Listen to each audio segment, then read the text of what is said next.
প্রিয় দেশবাসী, আসসালামু আলাইকুম। দশমিক ও ইলেক চিহ্ন পদ্ধতিতে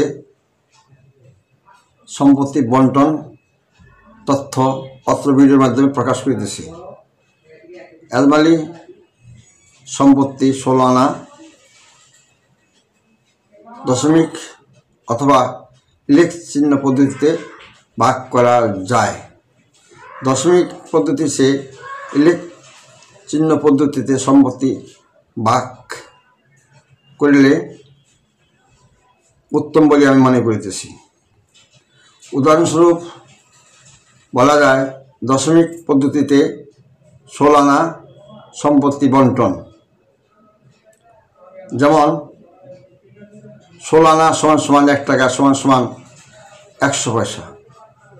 করিম 16 আনা সম্পত্তি বা 1 টাকা বা 100 পয়সা রাখিয়া 3 পুত্রকে সহ অভাবী হয়। 3 পুত্রের মধ্যে 16 আনা বা 1 টাকা বা 100 পয়সায় ভাগ করিলে 5.333 দেওয়ার পরও 1 অবশিষ্ট থাকে। অপরদিকে ইলেক পদ্ধতিতে 16 আনা 3 পুত্রের মধ্যে বন্টন করলে 5 আনা 6 গন্ডা 2 করা 2 ক্রান্তি দেওয়া হয়, কিন্তু কোনো অবশিষ্ট থাকে না। নিম্নে ইলেক চিহ্ন পদ্ধতি আনা করা গন্ডা ক্রান্তি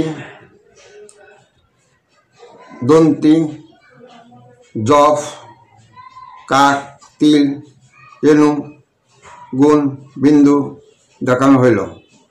আনার ডাইন পাশে ইলেক পদ্ধতি লেখা হইল 1 আনা 2 আনা 3 আনা 4 আনা 1 চোখ 5 আনা 1 চোখ 1 আনা 6 আনা 1 চোখ 2 আনা 7 আনা 1 চোখ 3 আনা 8 আনা 2 চোখ 9 আনা 2 চোখ 1 আনা 10 আনা 2 চোখ 2 আনা 11 আনা 2 চোখ 3 আনা 12 আনা 3 চোখ 13 আনা 3 চোখ 1 আনা 14 আনা 3 চোখ 2 আনা 15 আনা 3 চোখ 3 আনা 16 আনা 1 টাকা 1 আনা 20 গন্ডা 1 গন্ডা 4 করা 1 করা 3 ক্রান্তি 1 ক্রান্তি 3 দন্তি 1 দন্তি 3 জফ 1 করা 4 কাক 1 কাক 20 তিল 1 তিল 4 রেণু 1 রেণু 4 গুণ 1 গুণ